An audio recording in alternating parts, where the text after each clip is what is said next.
Kumakain ka rin ba ng tutong? Unang nasunog na bahagi sa ilalim ng kaldero habang kayo nga ay nagluluto ng kanin. At maaaring madalas nga, ito ay hindi mo na nga kinakain o pinapansin sapagkat ito ay medyo sunog na at mapait na din ng konti ang lasa. Subalit batid mo ba na ang hindi mo pinapansing tutong ng kanin ay napakarami din palang sustansya, panlunas at sa ibang bahagi nga ng mundo ay ibinebenta at pinagkakaguluhan pa pala. Hello, what's up? Your best here. Kaya naman sa videong ito ay samahan nyo akong isa-isahin at alamin ang mga dahilan kung bakit nga ba dapat na mahilig ka na rin o tayo na kumain ng tutong na kanin. Nakakatuwa ngang isipin na bahagi na ng ating pagkabata ang tutong sa kanin. Sapagkat kung may tutong ang kanin sa kaldero, malamang ay hindi ka pa nga masyadong marunong magsaing. Madalas ding panakot ng mga nanay at tatay na magiging tamad ka raw kung mahilig kang kumain ng tutong na ito. At higit nga sa lahat, ay mapapagalitan ka kung sunog ang sinaing mo. Subalit ngayon na uso na nga ang mga rice cooker, kaya madalas wala na ngang tutong sa kanin na iyong isinasaing. Subalit batid mo ba na ang tutong na ito na madalas ayaw ng karamihan dahil ito nga ay madalas na makunat, malutong at medyo mapait. Sa ibang bansa pala, ito ay pinagkakaguluhan pa nila. Ang tutong o nasunog na kanin ay tinatawag ring konkon o kogi sa Japan, intip sa Indonesia at kanzo naman sa Ghana. Batid mo ba na sa mga bansang katulad ng Ghana, Puerto Rico, Korea at Persia, ang tutong na wala na ngang masyadong halaga ay pinagkakaguluhan pa nila. Ito nga ay bahagi ng kanilang kultura at mga tradisyonal na putahe na ginagawang sadyang sunog o tutong ang kanin upang ma-achieve nila ang delikasing medyo malutong at flavorful. Sa Ghana nga, ang tutong ay madalas na inire-request pa ng mga namimili sa street vendor. Kaya nga nang maglaon, ito ay literal na ibinebenta na nga sa halagang $7.58 o mahigit sa 500 piso. Maaaring nakakatuwa ngang isipin na ang tutong na sa atin dito sa Pilipinas o sa ating mga Pinoy ay aksidente lamang sa pagluluto, pero sa ilang lugar pala at bansa ay talagang sinasadya pa nga nila ito. At alam mo rin ba na marami din pala itong dalang sustansya? Dahil sa ito ay medyo nasunog na nga, ito ay nagtataglay ng maraming carbon na mainam mag-detoxify at nag-aalis ng mga bad toxins sa ating katawan. Mayaman din ito sa mga amino acids na pampalakas ng ating katawan at mahusay sa recovery at regeneration ng ating immune system.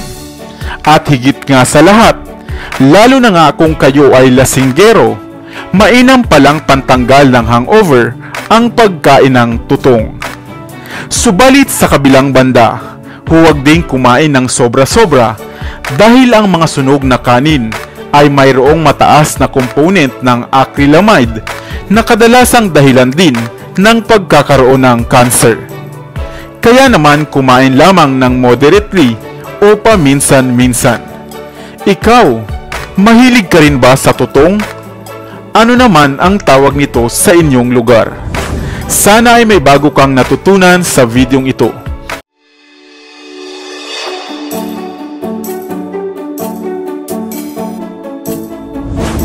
Nakatikim ka na ba ng natural at purong pulot-pukyutan o honey?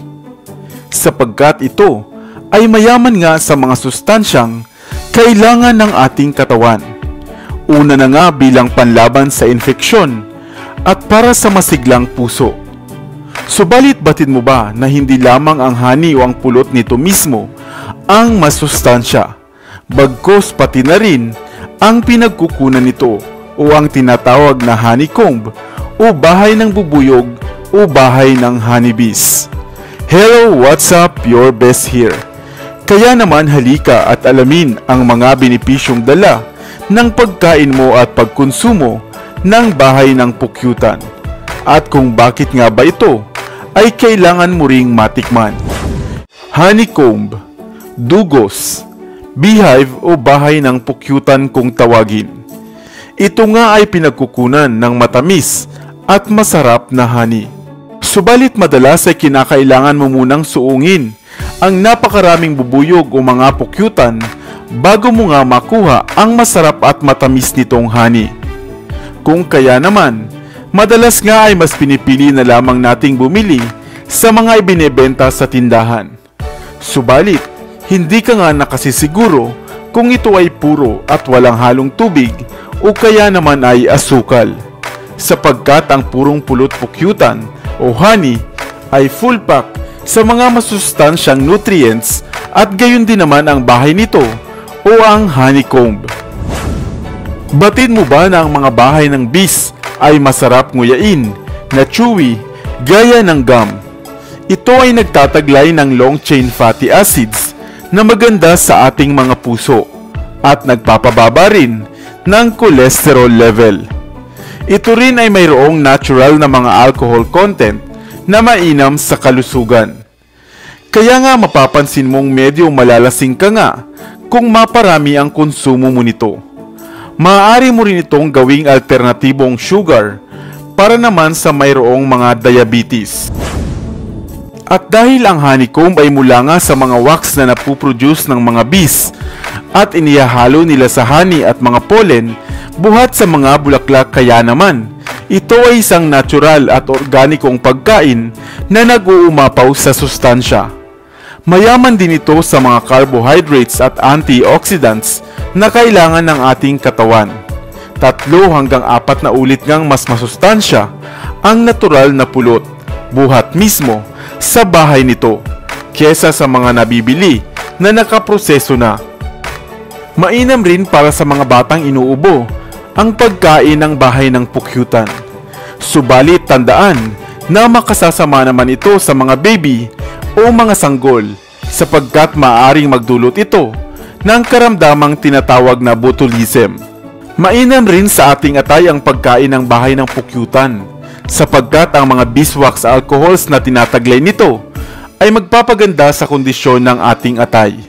Maaari mo ngang gawing palaman sa tinapay o flavor sa mga dessert ang honeycomb mismo. Pwede mo ring ihalo sa salad o sa mga hiniwang prutas. Tandaan na the more na mas darker ang kulay ng honeycomb, ito ay mas mayaman sa antioxidant. Maaari mo rin itong iimbak hanggang 1 taon sa room temperature o kahit frozen man. Subalit tandaan na dahil ito ay matamis at kahit pa ito ay natural sweetener, marapat na kumonsumo lamang ng sapat at hindi sobra-sobra sapagkat maaring ito ay makasama rin. Hindi ba't marami palang pakinabang ang bahay ng mga bees o pukyutan? Ikaw, mayroon ka bang idea kung papaanong malalaman kung sariwa ang honey at walang halong asukal o syrup? Sana ay may bago kang natutunan sa videong ito. Iwan ka naman ng comment sa comment section sa ibaba. I-like at i-share mo na rin para naman sa kaalaman ng iba. Dito na sa Best TV, tayo ay matuto, utak mapuno ng bagong kaalaman. Dito na sa Best TV, tayo ay lumibot, lihim na mundo ay ating matuklasan. Dito yan sa Best TV, dito yan sa Best TV, dito yan sa Best TV. Sapagkat ang mga laki may alam, dito yan sa Best TV. Tara bes, sabay-sabay tayo na matuto, pagkat dito sa mundo lamang ang siyang marunong. Ating utak sa lina ng panibagong dunong, mga bagay na